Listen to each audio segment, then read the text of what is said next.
What's up, guys?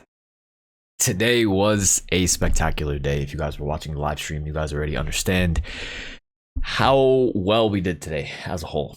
And I am very, very happy that it worked out very, very well today. Regardless of what we were doing, long, short, everything was working out really, really well. And in today's video, we're going to talk about the SPY, the bonds, and the dollar. Today's video should be short as well. All right, so let's get started with the video. All right, number one, where did we fall to? 347.57. What do you do at support? You go long. Obviously, this was an anomaly of a candle, very, very large candle. And very, very simply, what did we do now? We're at a level of resistance. What do you do at resistance? You go short. All right. So here's what could end up happening. There's two main things that can end up happening. Number one, it could be a repeat of September, where we just continue going up higher. And all of these are basically just ways to get people bullish. All right. So there was no reason to really be bullish here. The macro news was still very, very bad. But what they did was they just painted multiple green candles like this, and they just basically forced people to become bullish. So what they did was, closed very, very green. Oh my God, this was a really, really good shorting opportunity, getting cheaper shorts. Okay, cool, boom. I'm gonna short again. It's at 406, right? And then basically bears that were continuing to short the strength up here really began to become bullish, and that was the perfect opportunity for them to rip it down. So basically they were trying to paint a bullish picture when there was no justification for it. So for that reason, it looks pretty ideal to basically go for some shorts overnight. We're holding on to lotto puts, and this is resistance. So it makes sense after a huge green candle like this that we should get some sort of a retest of levels of support before we continue going higher. If we continue going higher, that's irrelevant, because overall we have to remind ourselves of a soft landing.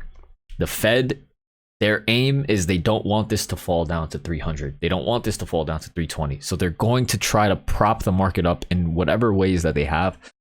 They have a playbook of various different things that they have power over doing and sharing in the media.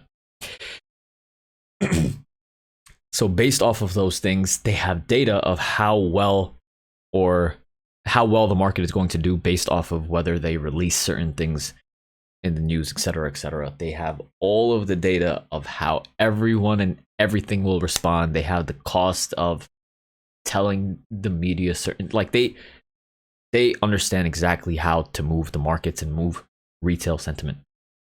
So the best we can do is remind ourselves that we're in a bear market.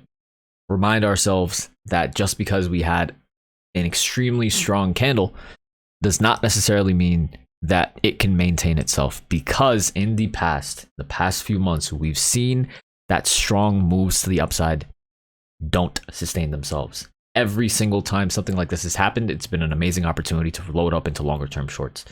So for that reason, I'm not convinced of being bullish at resistance. I'm also not convinced about being bullish after a huge move to the upside. If we do continue up, cool, we're going to make a lot of money intraday. But the only times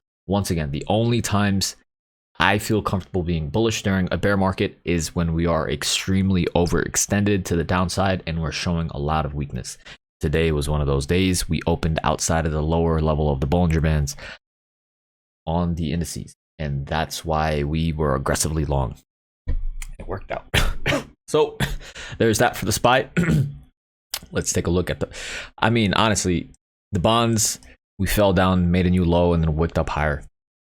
It's not really much else to look at over there. But then the dollar looked a bit interesting. We fell, and now basically we need to see if we have another red day after this, because this is obviously looking very bearish.